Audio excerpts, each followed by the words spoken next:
Hey there YouTube, Wrestling Optimus here, back with a special giant-sized action figure review of SummerSlam weekend.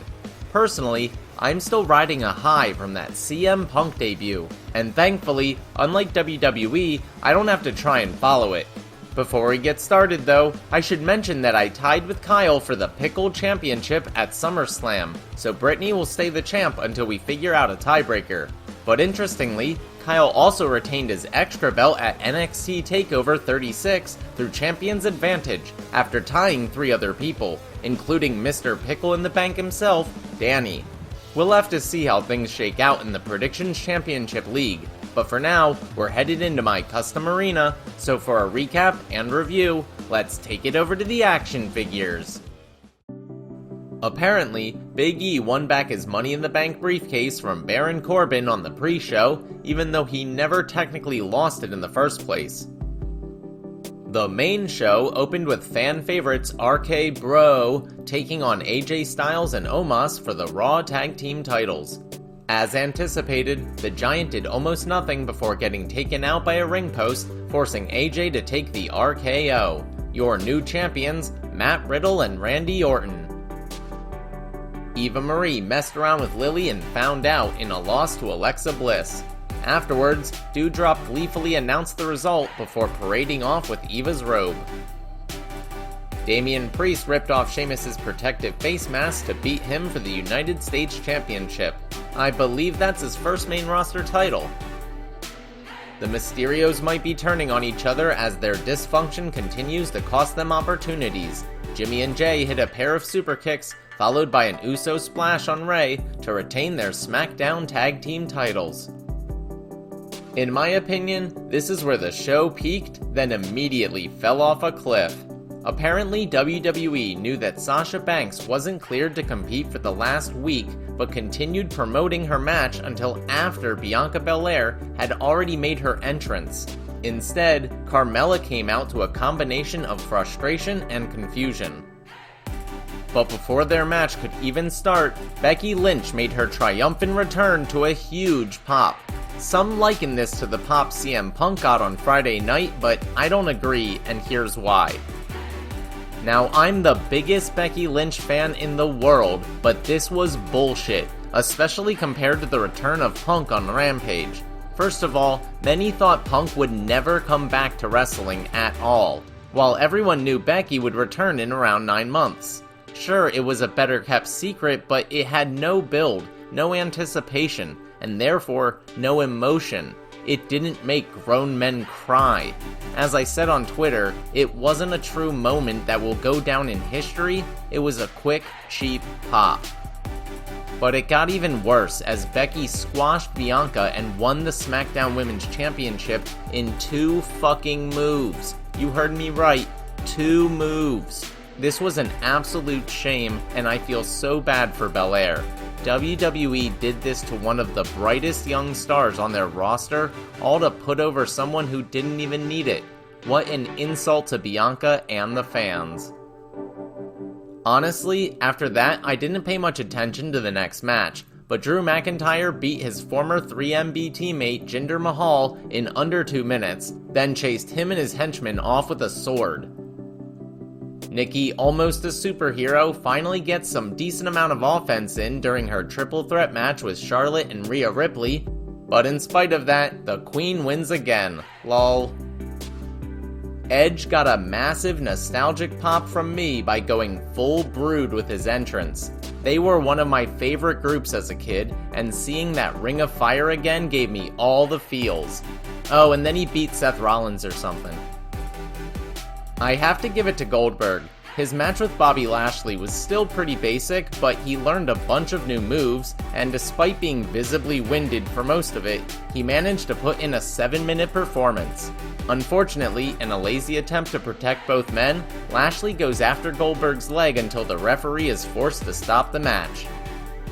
Afterwards, Bobby continues working over the leg with a chair, only for Goldberg's son to try and make the save. He's put in a hurt lock though, which MVP tries to justify before they leave. All the stakes disappeared from the main event when Roman Reigns put his career on the line against John Cena. no one thought he was losing after that. Sure enough, he kicks out of a Super AA before delivering 2 Superman punches and a spear for the victory. But it's what happened after the match that had the wrestling world talking. Brock Lesnar also returned, complete with man bun, to stare down the tribal chief and make life really awkward for Paul Heyman moving forward. Which of these guys will he choose? The wrestling on this show was fine, I guess, but everything else was a disaster. From pointless matches to questionable booking decisions and botched returns, there was very little to get excited for, let alone sink your teeth into. Most egregious of all was squashing Bianca Belair. This pay-per-view was supposed to eclipse WrestleMania. I think it failed. Anyway, we move over to NXT Takeover 36 on Sunday. This started off with Cameron Grimes vs LA Knight for the $1 Million Championship. Grimes threw his Butler costume in a trash can before the match, then won with a cave-in to save Ted DiBiase from a similar fate.